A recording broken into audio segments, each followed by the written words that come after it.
Happy birthday, Mommy! I'm sorry I can't be there. Marami pa akong kailangan gawin dito. And I promise, kapag natapos lahat to, ako na bahalang mag-organize ng party mo. And I'm so sorry, alam ko 50th birthday mo, wala ako. Gustuhin ko man, mahirap eh. Pero promise ko sa'yo, hindi na tayo magkakahiwa-hiwalay pag uwi ko. And gusto ko rin pong magpasalamat sa lahat sa inyo na nakadating ngayong gabi. Sa family ko, kay Daddy, kay JR, tsaka kay Athena for making this possible. Sa mga tulong po ng angels ni Mommy at sa lahat po sa inyo na nag-participate at tumulong mag-organize para mabuo tong 50th birthday ng Mommy ko. I would like to share with you a little story about me and my mom, about our relationship being mother and daughter, my best friend as a best friend, and I think my worst enemy. Let me relate it to you through a poem that I wrote myself. Sana po bigyan niyo po ako ng time, and here it goes. Pang-anim sa 7 anak ni Marciana at Hilarion, naging mabuting kapatid noon hanggang ngayon. Tahimik, maaruga at malinis sa bahay, kaya proud si Amang noong siya'y nabubuhay. Matalino, masinop, pag-aaral ang kanyang prioridad. Ni minsan di naging pabigat at naging responsibilidad. Natutong kumilos mag-isa, gusto niyang umangat, maiba. Naging mabuting kaibigan sa lahat, kahit ang meron lang siya ay sapat. Hindi siya nagsimula ng kahit na anong away, dahil siya'y laging andyan para lang dumamay. Nang siya'y nag-aral ng kolehiyo, doon niya nakilala si Rodolfo. Isang chick boy babaero noon. Kabiyak, asawa na niya ngayon. Sa aking pagkakaalalang nabahagi niya, si Rodolfo daw ay ang masugid niyang humahabol sa kanya. Di sumang-ayon si Rodolfo dahil sa kakapuhan daw niya maraming nagrarambol. Mahirap ang buhay magkasintahan, kaya lagi na lang silang nagde-date sa simbahan. Ang tanging gusto lang ni Norma ay marespeto at makadiyos. At dahil malakas siya sa kanya, binigay ay lubos-lubos. Sila ay nagsama. Di na nakatiis kumbaga. Naging ulirang may bahay dahil ito ang pangako niya habang buhay.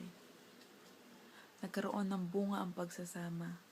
Kakaibang kagalakan ang nadama nang isilang ang panganay na pinakamagandang regalo na magbigay. Isang malusog na babae ang panganay. Di makakaila dahil sa kamukha ang tatay. Ngunit isa lang ang maaaring sa kanya'y nakuha. Iyon ay ang kanyang mapupungay na mga mata. Matapos ang 3 taon, nagsilang ulit, lalaki namang nagkataon. Ang pamilyang hinangad ay kompleto. Iyon ay sapat sa kanya at siya'y nakontento. Sa insular life siya'y naging ahente. Pinagmalas niya ang galing sa iba't ibang parte. Sa Negros, Tugigaraw, Bulacan at Quezon Ave. Kahit saan, she can feel the success and love. Madaming napatunayan, ngunit ni minsan di nakakitaan ng kayabangan. Tumaas man ang kanyang katungkulan, ni minsan di nawala sa isipan na mayroon siyang matutulungan. Labas-pasok sa ospital, sakit sa likod. Pag siya'y nasa trono, ano ang aking maipaglilingkod? Maraming gusto siyang pabagsakin, ngunit ilang beses siyang hamakin. Ngunit di nagtagumpay sa kanilang balak, dahil di lang siya mabait at masipag, siya rin ay may utak. Lahat ay pinanalunan each category. Nasa bahay ang lahat ng trophy. Kahit sa kanyang pagsisikap sa pagtatrabaho, ni minsan di ko nakita ang kakaibang kaluho. Habang ito'y aking isinusulat, di ko makailang di ko ako mamulat sa pinagdaanan niya na tinatawag kong ina. Ako ay naging sakit sa ulo, di ako natututo. Ako'y lagi niyang napapalo noon dahil sa mga test papers kong tinatago. Di ako sumusunod sa kanyang sinasabi. Para sa akin, bakit di na lang siya naging pipi? Bawal ito, bawal yun, bawal ganyan. Ang kasiyahan ay nasaan? Habang ako'y lumalaki, nakatatak na sa aking sarili. Killjoy si Mami. Bakit di siya naging katulad ni Daddy? Para sa akin, siya ang kontrabida. Laging masama sa aking pelikula. Mali ang lahat ng aking ginagawa. Sa aking pagkilos, pananamit at pagsasalita. Umabot na sa puntong kami ay nagkakasagutan. Di ako nagpapatalo ng sumbatan. Di kami magkaintindihan. Wala na, tapos na buhay kong walang katuturan. Madaming nangyari na di ko plinano, pero may magandang resulta kahit papaano. Dumating ang anghel sa buhay ko at aking mga pananaw ay nagbago. Napakahirap niyang tanggapin na buhay ko'y nagkaganito. Sinisisi niya ang kanyang sarili, di mawari, nalilito. Saan siya nagkulang? Masakit iyon para sa isang magulang. Ni minsan di ko siya nakitang umiyak. Ni katawan niya di ko nakitang bumagsak. Nakita ko sa ang katatagan niya para sa akin. Kahit sa mata ko'y nakikita ang sakit. Kahit sa mata niya, nakikita ko ang sakit ng damdamin. Ilang beses ko siyang napaiyak. Ilang beses ang kanyang puso'y nabiyak. Ilang beses kong hindi ibinigay sa kanya ang respeto. Naging masama akong anak sa lahat ng aspeto.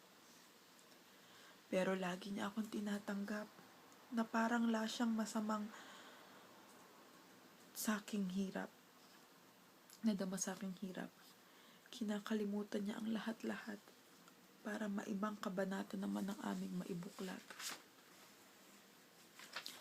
Kami ngayon ay nagkakaintindihan. Di pa rin nawawala ang tampuhan.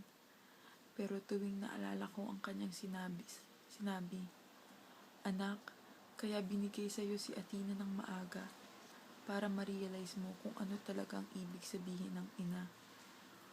Wala yung hatred na nafe-feel mo sa puso mo para sa akin dahil ang gusto ko lang ang best para sa'yo, para sa inyo." I love you very much, Mommy, and alam mo yan, na lagi kong sinasabi sa'yo na kahit anong mangyari, andito lang ako, di kita iiwan.